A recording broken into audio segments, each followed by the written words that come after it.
Hey everybody, Professor Reed here. Hope you're doing well. I just want to give you a little update. Um, I'm going to go through. I'm going to grade the rough drafts for the discourse community. So I'll try to take care of that. Now this weekend, Philadelphia area, we got a big football game going on. So I don't want to give any assignments over the break. So what we'll do, well, not the break, over the weekend. So what I'll do is I'll post a few things next week, starting on Monday. If they win, maybe a little bit more Monday night, that sort of thing. And yeah, what we'll do is we'll start on our second essay, which will be about different source material on a subject matter related to your first essay. So sort of keep that in mind. Now, here's the thing also to note: it's a little bit different than the way a lot of professors do. Any type of writing course as well. And what I do is we have, X amount of essays that we write in the class. Basically, for a 202 class, we write larger size essays, but we like they're related to this sort of idea of discourse community, and we develop that idea as a theme. And our second essay, which we're going to start, is going to be more about the source material, and we'll be actually going into a little bit of a deeper dive with the different types of sources. And Katie, who is the Penn State Abington librarian, has done a really nice overview. I'll post that next week as well. So we take essay one, essay two, essay three, and at the end of the semester, we put it into something called the portfolio. Now, keep in mind, the majority of folks got the essay in on time. If you look back at the syllabus, I don't have the syllabus open right in front of me, but the percentage you'll see for essay one is basically if you get the rough draft in, so you get the points for it. Now, historically, if you get into a situation where you can't get the essay in on time, stuff happens. There's chances to get a little bit extra credit opportunities if you get somebody to read it in the tutoring center, which they'll do tutoring, and they'll also do they'll meet with you as well. So like there is some options for that, but what I would say is try your best not to turn anything late. You can be highly successful if you get everything on time. So what we're going to do is we'll start essay two next week. So I'll try to grade the rough drafts and give you a little bit of feedback on the rough drafts for essay one. So you turn in essay one, then we'll start working on essay two, which is about these sort of looking at some more academic type of sources, and really that'll take us up to like spring break by the time we do all the different things associated with it. And we do have a presentation which I'll post. I'll post a review for it, and I haven't done the full class with it being all on asynchronous. So we'll figure out how to do that. So just know there's multiple little components. You can see the elements for that in the syllabus. It has the elements for it. But we do essay one, essay two, and then we do essay three.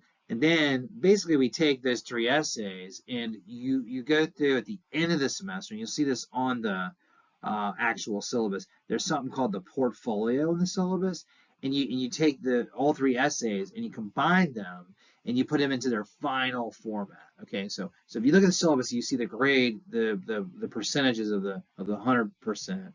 You'll see that essay one, essay two, and essay three all have a certain value to them. And then at the end of the semester, you take all the essays, you look at the comments that I made to your essays, and you'll try to make the changes to your essays, and you turn them into the final portfolio. So in the semester, I actually take essay one, essay two, essay three, and if you look at the percentages on the syllabus, you'll see that like I take those essays and I actually grade them. So I go through and I grade them, and hopefully when I read over the papers in the comments section, I can put what you got to sort of fix for the final version. Okay, so really think of these essays as like sort of glorified rough drafts. You want to definitely get them in on time. You want to also make sure they have, as close as possible to the final, size. So if it's 5 pages or 7 pages, what have you, make sure you try to get it as close as possible to that.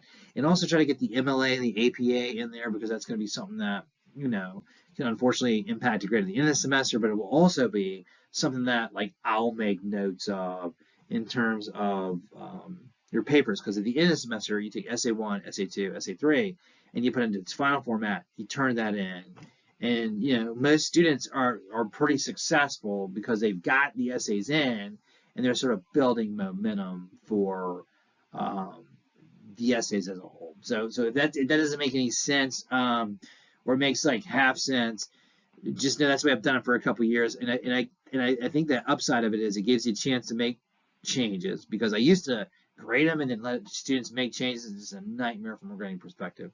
And it allows you to take these culminative types of discussions we've had throughout the year, and you can sort of apply it to your essay. So you can take something we talked about in, you know, paraphrasing or um, logical fallacies. You can take it and apply it to other essays throughout the semester. And then you do a reflective piece, and basically I have a video for it. You basically explain what are the changes you made to the essay. So if you had to go back to essay 1 and add in logical fallacies, if you had to go to essay 2 and add in some source material, I'll have that for you, and I'll try to put it in the comment section.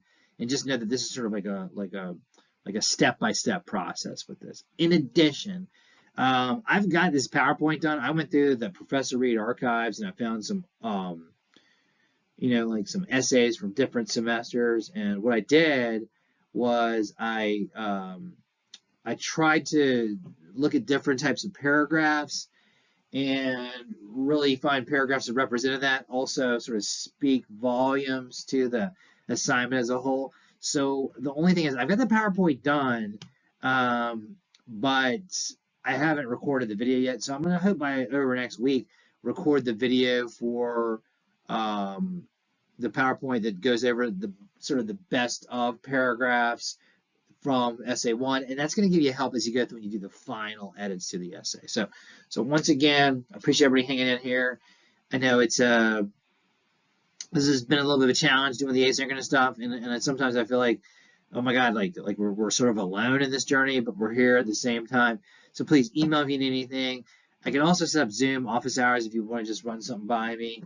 I see a few people there actually at school, which is sort of interesting. So I do have a class, I have a 015 class at Abington. So if you want to swing by there, just shoot me an email. I can give you the location of it. It's in Sutherland Building. But yeah, so what I'll do next week is I'll put, nothing over the weekend. Enjoy the game. If you don't like sports, have a little break as well. Maybe take a little mental break from it. And then what we'll do next week is I'll post essay 2, and then just know that there's steps in the process. And then I'll also post the video where I go over the paragraphs. Take a look at that. And then that's going to help you out as you move through the process of making the edits to the final essay. So I think that's it. If you have any questions, email me, and I will talk to you very soon. Have a great night.